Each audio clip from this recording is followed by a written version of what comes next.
Congress obsessed na naman sa Office of the Vice President.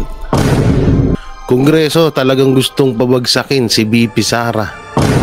Ang tindi na ng ginagawa ng Congress dito kay BP Sara, grabe, talagang balasubasan na talaga. At eto sa Aldico, may panibagong nanakawin na naman sa kaban ng bayan. So yun po mga banateros, mga kabiyaya, isang mabiyayang araw po sa ating lahat at welcome back to my YouTube channel, J. Guevara TV nga po pala, isa sa mga banateros brothers. At eto, dami natin pag-uusapan ngayon. At may naisip na naman nakabaliwan ng Congress. Ano ba itong mga congressman na to? Puro na lang kayo kabaliwan. Tigil-tigilan nyo naman yung mga kabaliwan na mga kabaliwan na pinagagawa nyo ba? Saan mo nakita, no? Grabe, ito nga, may bali-balita, oh. At ito, di pala bali-balita, balita talaga. 1M reward sa magpapaturo kay Mary Grace Piatos. Inaalok ng kongresista. Iba na talaga yaman ng mga kongresista ngayon, no? Oo, iba na yung yaman nila. Sobrang yaman na talaga.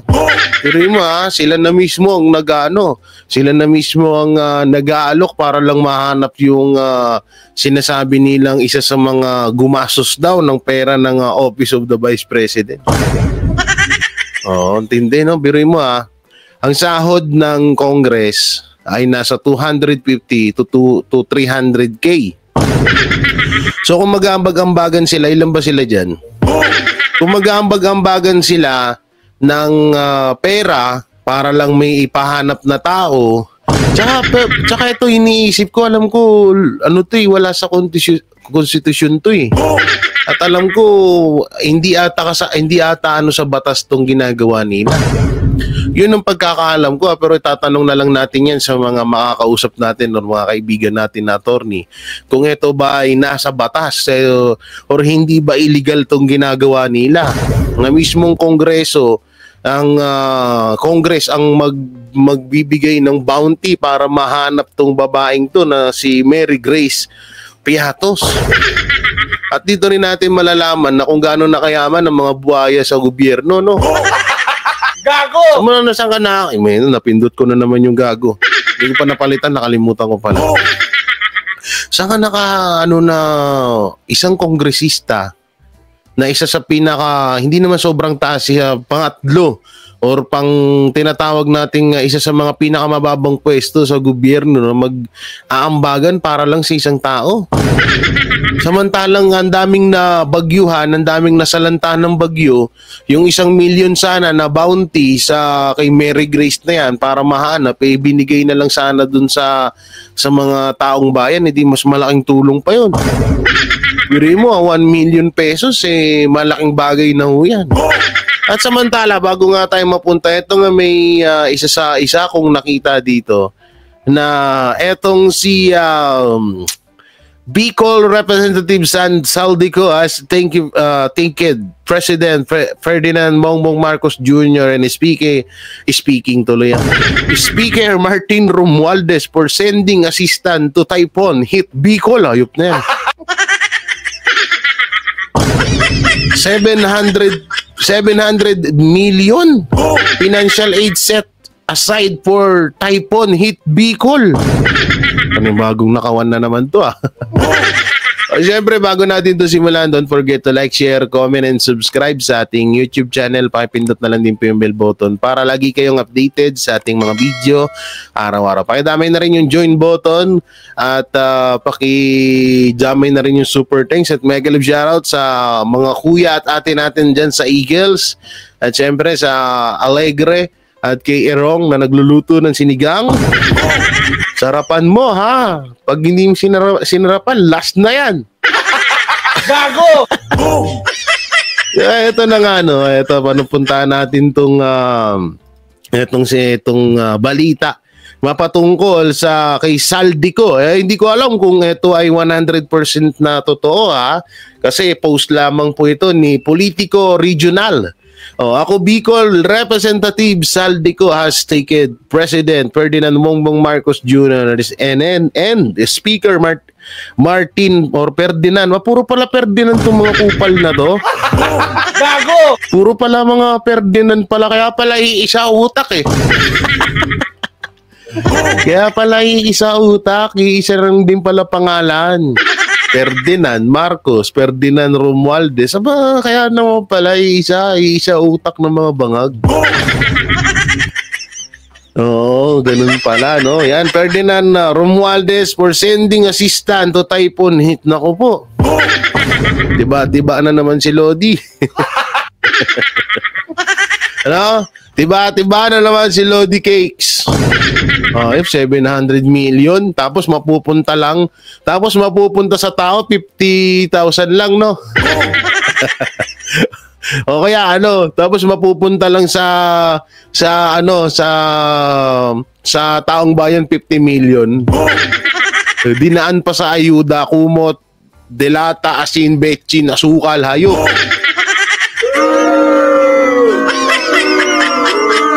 Ang lupit no? Oo, talagang iba talaga yung karakas ng gobyerno ngayon, mga Hindi, ito hindi ako naniniwalang mapupunta lahat to sa dyan sa nasalan. Sana ha. Oo, kasi palagi ako sa Bicol eh. Tapos baka magulat ako dun eh. Alam niyo, sa Bicol ako nag-start na mag-charity. Sa Bicol ko rin naranasan na sobrang andaming mahihirap. Dito to po yan ha. Hindi ako nagsisinungaling, dyan ako nag-start na mag-charity. Dyan ako nakapagpatayo ng ilang mga housing project na nagaling sa kita ako sa YouTube. Hindi ako nanghingi. Siguro may mga ibang mga nag-sponsor pero hindi naman gaano karami, no. So doon ko napatunayan na sobrang hirap din talaga ng Bicol at marami sa mga sa mga sulok ng mga bundukin diyan sa Bicol, saan man diyan parte sa Bicol, marami ho diyan na naghihirap. Sobra. Tapos yung congressman nila, ang yaman. Bilyonaryo. Ewan ko ba? Oo, may kasabihan nga, pag gusto mong yumaman, mag-congressman ka. Ako nga, napag-iisip-isip ko ng tumakbo dito sa Taguig eh. Congressman J. Guevara. Oh, mabili,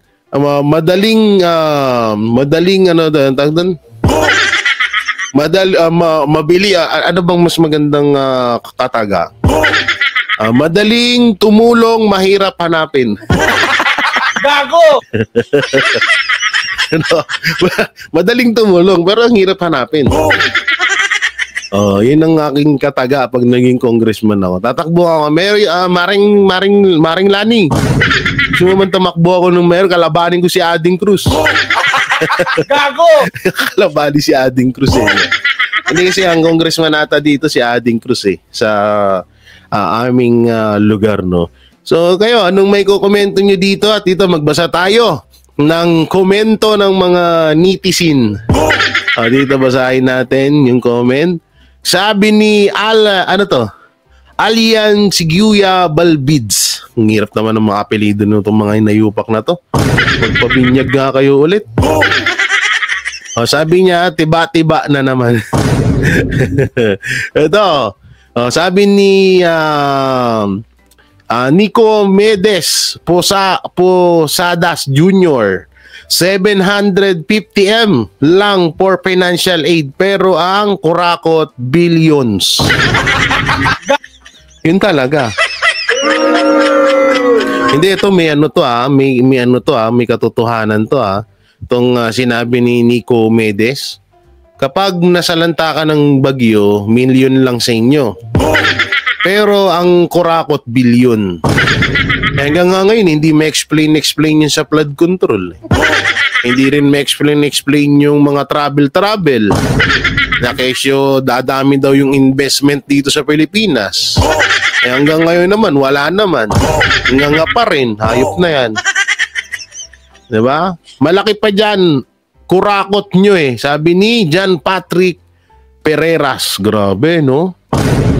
Sabi ako ay chua. Ibalik na yan sa China. Nga pala, no? Di ba lahing yan, Chinese yan. So, hindi kayo look out yan. Grabe, no? Ang lapit. Samantalang meron pang isa akong papanood sa inyo. Ito. Asan na yan? Ito. Yeah. Oy, may nakita sa chat. Sino kaya yun? Mukhang magandang babae yun. Yan sabi ni Ka Eric. Pray for Surigao del Norte and Surigao City. Halos nauubos na ang kanilang lighter at foil. Ulo ka, Ka Eric Celis. Okay, Ka Eric, ano ito pagsasabi mo dito? Bakit sususunog? Mauubos na ba yung foil nila? Marami naman sa marami naman sa hardware ng foil. Hardware ba? Sa hardware ba nabibili ang foil? Sa mga supermarket, ganun. Yung lighter doon din. Marami yan. Maraming search tayo din. Paubos na ba kasi? Ito, nagtawanan, sabi ni Mario Carbajal, Alindahaw. Malapit lang yan sa lugar ni Kerwin Espinosa. Paktay tayo dyan. Ayan na nga. Matatandaan nyo si Kerwin Espinosa. Siya po yung drug lord na unaming niya mismo sa sarili niya na siya ay drug lord.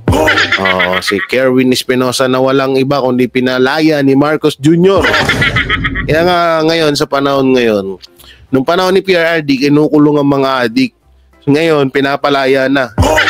Nung panahon ni PRRD, nawawala ang droga. Ngayon, lumalaganap na. Ganong kalupit ang kalakaran dito sa Pilipinas. Wala tayong magagawa. Ganyan talaga buhay-buhay. Daming kupal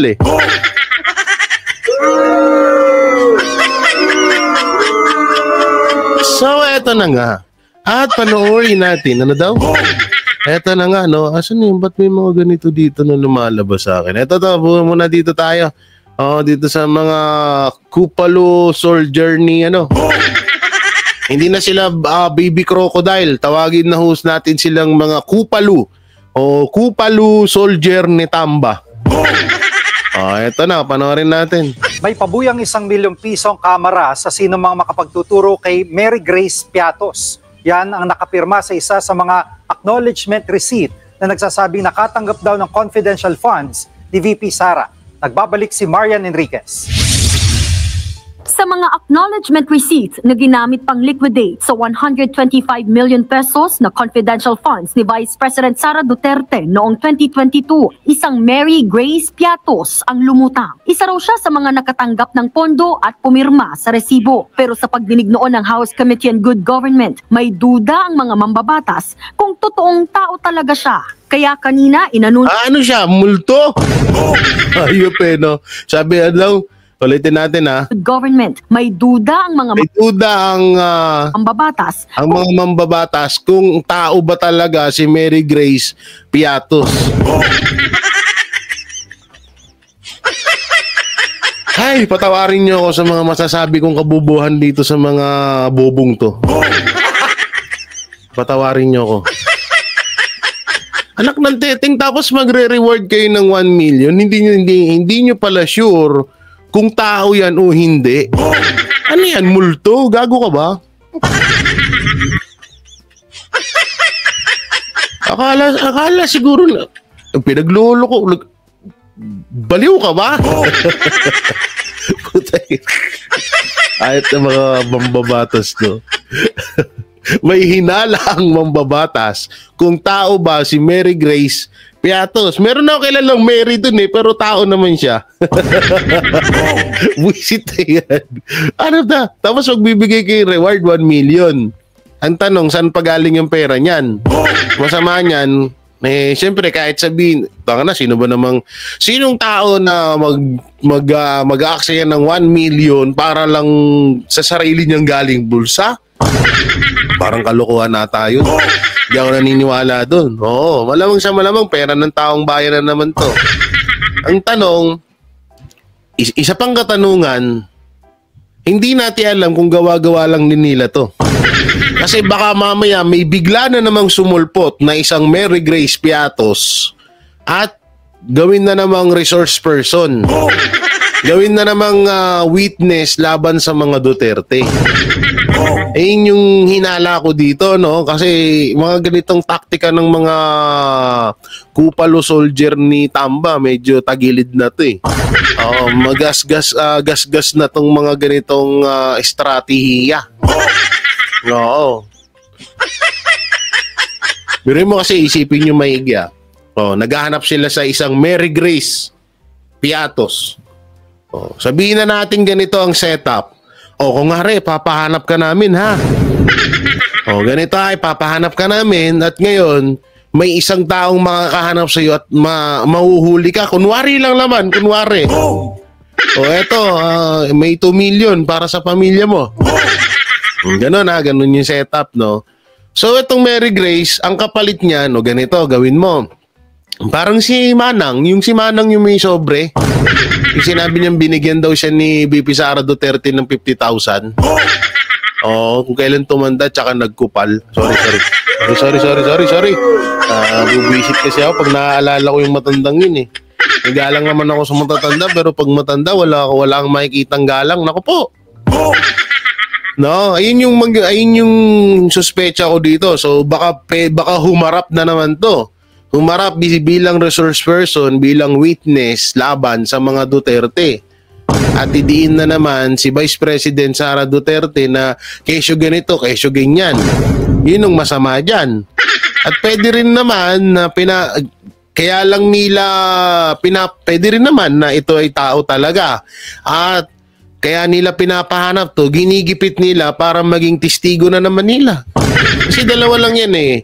Kaya nila ito yung purpose din eh. Kaya nila ginigipit yung mga official, mga official ng Office of the Vice President. Dalawa kasi purpose niya. Una, gigipitin nila yung mga empleyado ng Office of the Vice President para lumaban sa mga Duterte. Offer lang yan eh. Ngayon, pag sinabi na, oy, ganito, gigipitin nga namin. Kung ayaw mo madamay dito, edi tumayo ka bilang witness. Labanan mo ang Duterte. Ganun yung ganun yung kalakaran dyan. So, hindi na rin bago sa atin yan eh. Diba?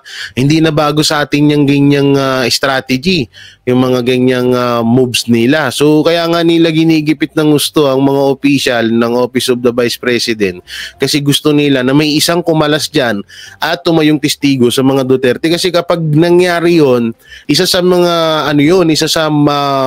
magagamit nilang ebidensya or magagamit nilang butas laban sa mga Duterte. Ngayon, may pakulo na naman itong mga Congress, may pa 1M na pabuya. Tapos hindi pala sigurado kung tao ba daw to. Ito ang tanong ko dito, itong mga receive by ganito, katulad to, yung pag-receive ng pera ni Mary Grace Piatos, ano ba to? Galing sa mambabatas o galing mismo sa Office of the Vice President? Tanong lang. Hindi ko kasi masyadong nasubaybayan to eh. Kaya ayoko magbigay ng komento dito kung saan galing tong mga dokumento na to. Pero ito yung napansin ko dito, kung sakaling totoong tao nga, kasi multo ata ang hinala ng mga congressman dito eh. Kay Mary Grace Piatos eh. Kung ito ay tao man, panibagong paninirang puri na naman to. Panibagong pangyuyurak na naman sa tao. Kasi isipin nyo bigla mong ilalabas ang pangalan ng isang tao sa media, sa social media or sa mga social media platform, bigla mo ilalabas yung full name niya, pati apelido.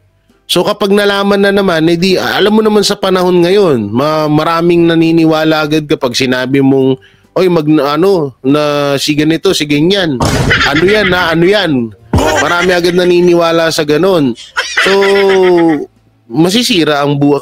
Kung halimbawa man na yung si Mary Grace Piatos na yan, nasa maganda naman yung pinagastusan ng pera ng Office of the Vice President, parang sinira na naman nila yung pangalan ng taong to. Hindi man lang muna tinago, hindi mo lang muna hindi nga mo lang, parang hindi nga nila tinignan sa batas kung tama ba tong ginagawa nila. Parang panibagong paglabag na naman to sa batas. Alalahanin nyo yung bounty na ipinatong ni Abalos kay Pastor Apollo Quiboloy, isa rin yun sa mga hindi angkop sa batas natin yun. Ang tanong, ang pinakamalupit pa doon ay isang galing yung pera na 10 million na yun. Masama ka dyan. Masama kasi dyan, bounty sila ng bounty, pabuya sila ng pabuya, tapos galing naman sa kaban ng bayan yung pera na kinukuha, na ibinibigay nila, paktay tayo dyan. Wala naman tao sa panahon ngayon, wala naman tao na na magbibigay ng 1 milyon para galing sa bulsa niya. Ulul. Walang ganun. Ito, patuloy natin. At pumirma sa resibo. Pero sa pagdinig noon ng House Committee on Good Government, may duda ang mga mambabatas kung Multo totoong yan, tao multo. talaga siya. Kaya kanina, inanunsyo ng House Committee on Good Government kasama ang Quad Committee ang alok nitong 1 milyong pisong pabuya sa sino mang may impormasyon tungkol kay Mary Grace Piatos. Kasi hindi kami naniniwala na totoong may Mary Grace Piatos. So, sinasabi nila, Ay, totoo. tanga lang. Hindi ka pala naniniwala, Jay, kung kapangalan pa kita, Ang dami kong katukayo sa Congress, hayop pa. Magpabinyag nga kayo ulit. Jay Suarez, meron doon, JJ Suarez, ito, Jay Kung Hun. Magpalit kayo ng pangalan yun, tinutinu ko ba? Madamay pa ako sa kabulastugan nyo. Katulad dito, hindi mo pala sure tapos magbibigay ka ng pabuya. Anong klaseng ka? Yun? So, kung sino yung mga kakatulong sa amin para mahanap si Mary Grace Piatos, handa pong magbigay ng pabuya, yung mga congressman. Pag sa mga ganito may pera kayo, pero pag sa mga nasalanta ng bagyo wala kayong pera. Ayop. Sa resibong pirmado raw ni Piatos, nasita rin sa naunang pagdinig ng Kamara ang mahigit 100 pang resibong isinumite ng OVP sa Commission on Audit na mali-mali ang petsa o walang pirma. Sabi noon ng OVP, typo o nagkamali lang sila sa pagsusulat sa resibo, pero hindi ito bumenta sa mga kongresista. So, we want to set an example, We want to know the truth kasi it follows pag Anak ng teteng puro kayo Office of the Vice President, dahil nyo pag-usapan yung flood control. Tanga. Pag wala si Mary Grace Piatos, sigurado halos lahat na ng tao na naandun is fictitious na. Noong nakaraang linggo lang, muling iginiit ni VP Sara na hindi na siya dadalo sa mga susunod na pagdinig ng Kamara, lalo't kinaltasan na rin ng mahigit. Ito, parang napapansin ko dito, gustong patibungan ng Congress ang Office of the Vice President. Gusto nilang magtanim ng patibong para kumagat ang etong si VP Sara, pero hindi nyo magagawa yan. 1 bilyong piso ng Kamara ang proposed budget ng OVP sa susunod na taon. Sagot naman ng mga kongresista. The problem is, hindi niya ginastify yung budget niya. So it's... Wait lang, bago magsalita, Jay Kung Hun. Ito, apelido mo, Tunog Kangkong, hayop ka. Tunog Kangkong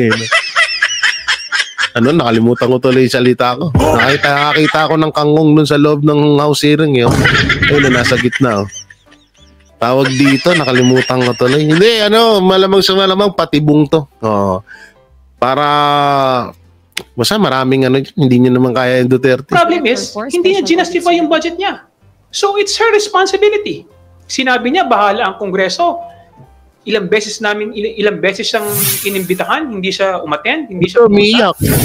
Sa Miyerkules nakatakda Si Boy Piyok yun ang susunod na pagdinig ng House Committee on Good Government. Umaasa ang mga kongresista House Committee on Good Government, di ba? Ito yung pinaka-full nila. Full interview.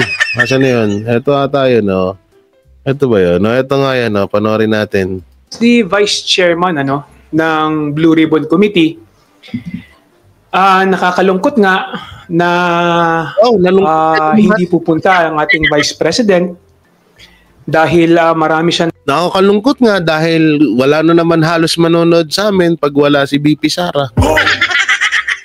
dapat na ipaliwanag, no, tungkol dun sa mga nangyayari.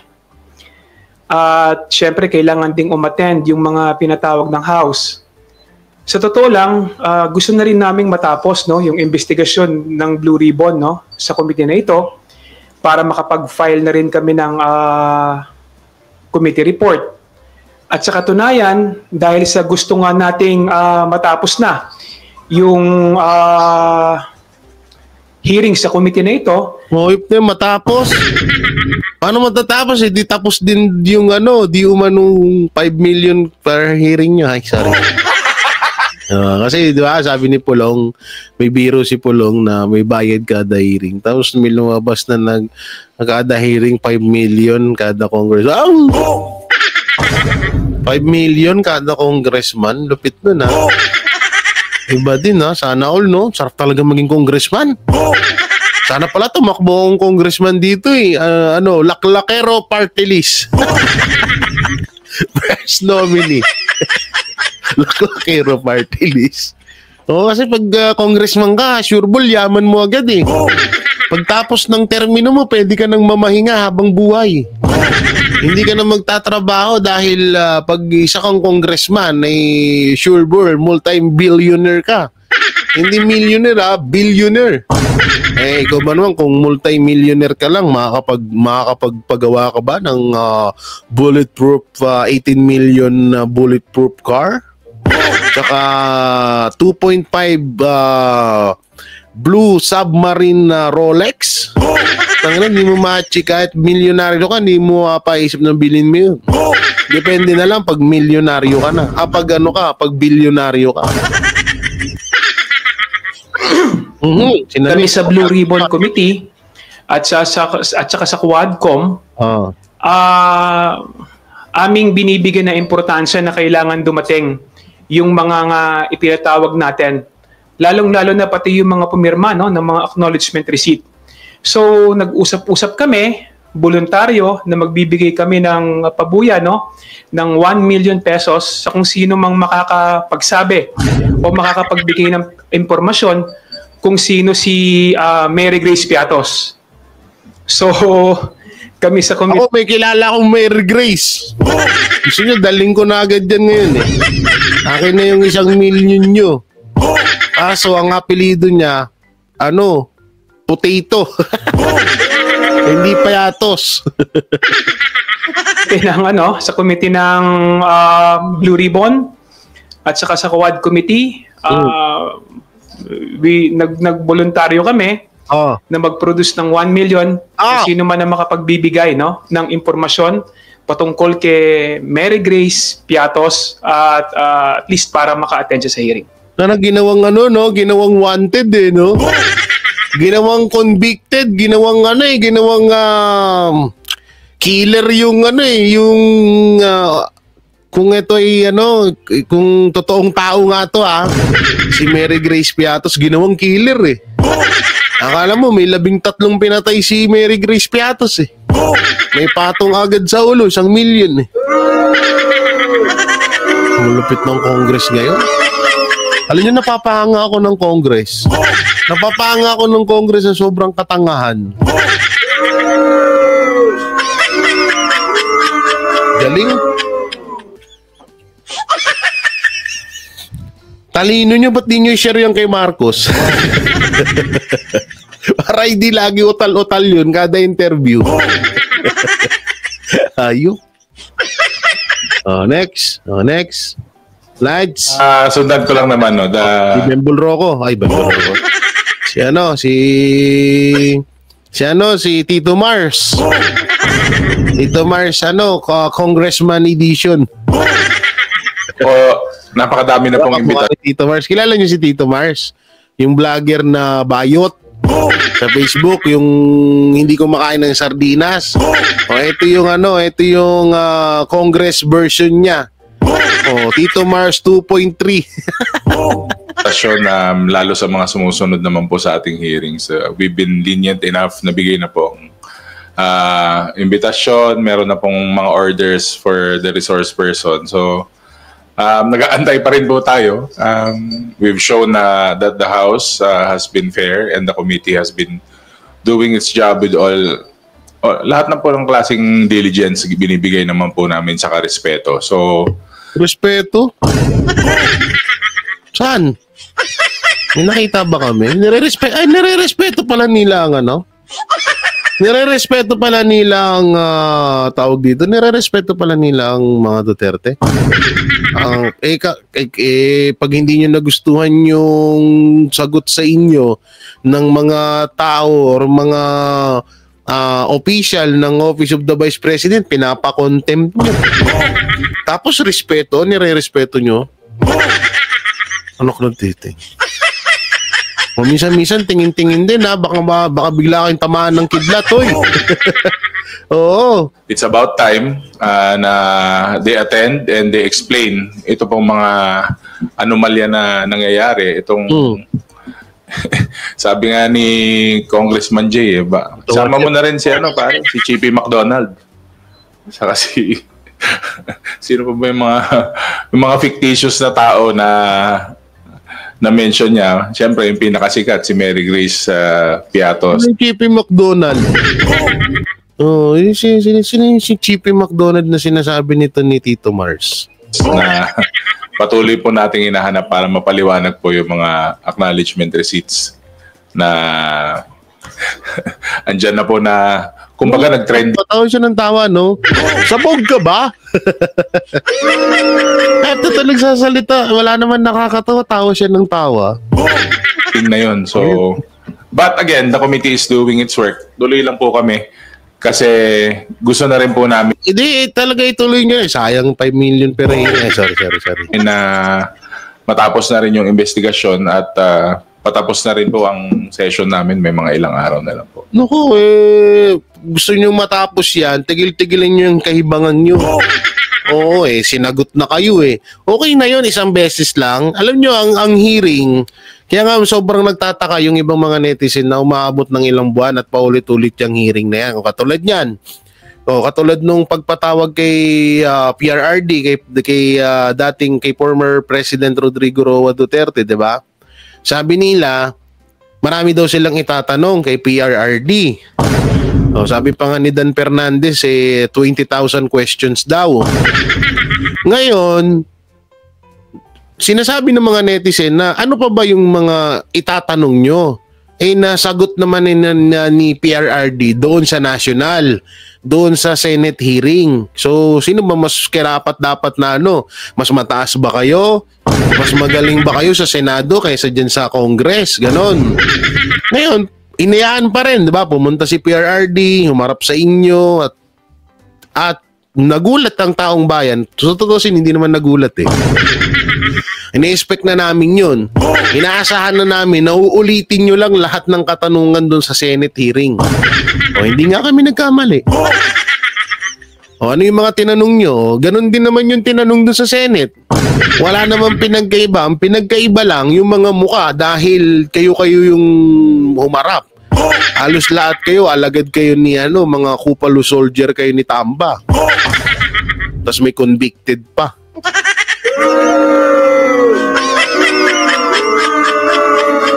Ang ganda nga ng grupo. Pero believe din ako kay Marcos na pagsama-sama niya kayong lahat Biruin mo na pagsama-sama niya yung mga mga NPA, mga convicted, yung mga magna. Hindi magna cum laude magna knockout. Kasi diba may nagyabang na isang congressman na, are you teaching me? I'm a summa cum laude, I'm a magna. Magna cum laude, sabi niya, si Raul Manuel, si TikTokers, Congress TikTokers. So ngayon, diba? Anong nangyari? Lahat ng tinanong kay PRRD ay tinanong sa Senate hearing. So sa madaling salita, doon pa lang nasagot na ni PRRD yun. So ano pa ba karapat daw? Ano pa ba yung pinaka big reason, English yun Ano yung pinaka malalim na dahilan na para ipatawag nyo pa ulit or ipatawag nyo si PRRD, si dating Pangulong Duterte diyan sa House of Representatives. Diyan sa House hearing, 'di ba? So wala na kasi nasagot na eh. So ngayon, yung kay BP Sara, dumalo naman yung tao eh. Maging ganyan sana kayo kung hindi kayo pinagbigyan, kung hindi dumalo. Kaso dumalo naman eh. Tapos sinagot naman lahat ni BP Sara, lahat ng katanungan. Kaso ang masakit kasi dyan, hindi nyo matanggap-tanggap yung mga kasagutan ni BP Sara. Yun yung pinakamasakit doon. Lahat ng tinanong nyo, sinagot. Kaso yung sagot naman ng tao, hindi nyo naman tinanggap, edi kayo may problema nun. Hindi yung tao, hindi si BP Sara. Kasi nagtanong kayo, sinagot kayo ng maayos, hindi nyo tinanggap yung sagot. So sino may tanong, kayo yun. Kupal ka ba, boss? Joke lang. Joke lang. Oh. Ganyan yun eh. Kaya kung halimbawa man na papatawag nyo, yan na naman yung panibagong pangangalampag nyo sa Office of the Vice President.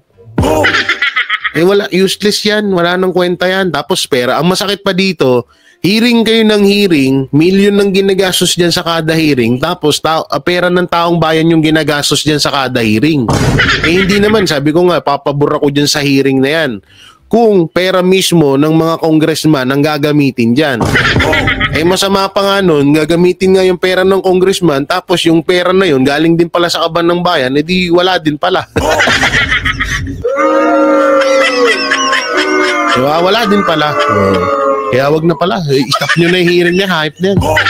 So yung mga banateros, mga kabiyayan, nung may kukomento nyo sa mga napag-usapan natin, comment nyo lang po dyan sa baba. Siyempre, don't forget to like, share, comment, and subscribe sa ating YouTube channel. Pakipindot na lang din po yung bell button para lagi tayo updated sa ating mga video araw-araw. At yun, kami po ay nagpapasalamat ang buong banateros sa mga sumama sa tree planting ng KOJC or ng SMNI sa iba't ibang panig ng Pilipinas, no? At mega love shoutout sa ating hero abroad, OFW, sa ating mahal na mga senior citizen at sa ating mga supporters na patuloy na sumusuporta kay Jay Guevara at sa lahat ng Banateros Brothers. Thank you. Maraming salamat. Hanggang dito na lang yung video natin. Ingat kayo palagi. God bless and peace and bye-bye. Banateros, walang inuurungan. Pag tama palakpakan, pag mali ay babanatan. Yan ang Banateros, boses ng ordinaryong Pilipino. Banateros ay walang makakaawan. Walang inuurungan, Banateros ay tinutulungan.